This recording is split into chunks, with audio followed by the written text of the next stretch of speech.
Okay, hello everybody, it's Miss White again. What this is part 2 of the circle graphs. So I mentioned in the first video, we were talking about the part to whole relationship. Well, in this video, I'm going to show you how you can solve the problems by using a part to part relationship.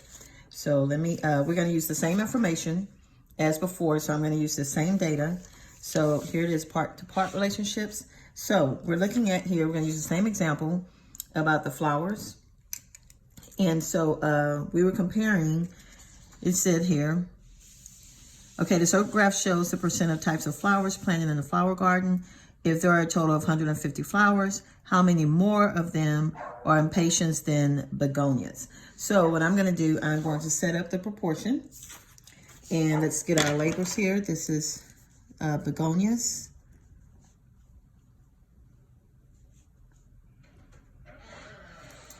And then we have over here our impatiens. Okay, so we know the part for, let's see, for begonias. Let's see here. So we're saying that we're looking for, well, it tells us to find 36% of that. So we've already done, we're going to use the same information. So once we have this part for begonias, we know that there are 21 of them. So we can go here and we can put down, make our ratio here. We have 14%. That's our percent. And then we have a total of 21 begonias. Okay, so for the impatiens, what we know that it is, this is just showing that we did already, but it's 36%. And so this is just another way, if we did not, we figured it out, but this is our percent. I'm just gonna put this here so that we understand that this is our percent. Okay, so for impatiens, we did not know previously, even though we worked it out. So here's your part to part. So this is part to part. And so we would just solve it this way. So let me go ahead and work it out. I'm gonna set it up a little bit closer so we can see. We have 14, setting up our proportion here, equals 36. X. Now, we can also, if you prefer, I always like to stress to look at the relationship here, your 14, your 21, and we see that it can be simplified. We can be simplified by, and you don't have to do this, but sometimes, it's just easier to multiply by smaller numbers.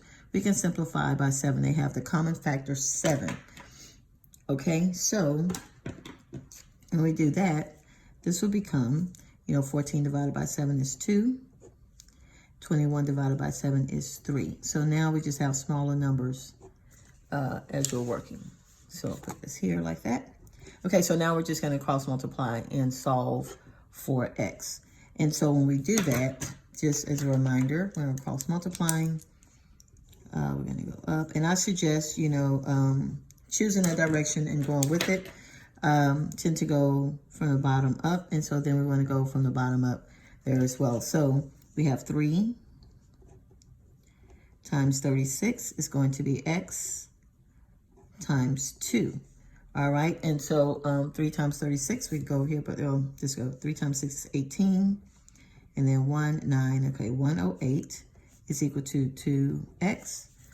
All right, and then we're going to divide by 2. And so when we divide that, 2 divided by 2 is 1. So we have 1x, the 1 is understood. And then we're going to take half of this.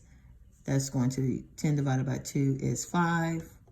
And then 8 divided by 2 is 4. And that is indeed the same thing that we got over here when we went this way. So you still get your 54 impatiens. And so I just wanted to share with you that you could do that. And I mean, and this is one of those, if you had to find all of these, the rest, you could do the same thing. You could take what you know about here. You could do your 36 to 54 and do 28% over x. And here's an easier one. Your 10% if you needed to discover those parts. It would be 10 over x. You could use 14 to 21. That is your part to part, taking each part and you can compare to get the rest. And they both work. So this is part to whole and this is part to part. So I hope that was fairly easy to understand. And that is just my addition to the first part. And this is the end of part 2. Thank you for listening. Bye-bye.